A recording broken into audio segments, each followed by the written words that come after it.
Tagal ka na bang OFW hanggang ngayon, wala ka pa ring ipon, di ka makauwi sa Pilipinas. Ay nako, ano yung mga common na dahilan kung bakit di nakakaipon?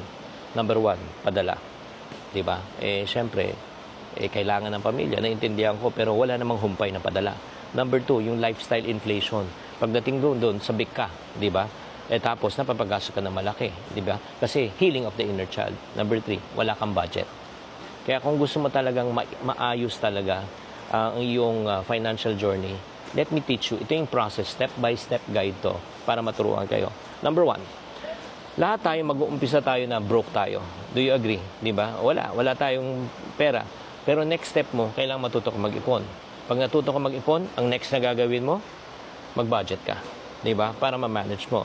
And then next, kung may utang ka, bayaran mo utang mo. Pag utang free ka na, pwede ka na mag-invest at pwede ka na mag-negosyo. Kaya ang ending nito, yayaman ka.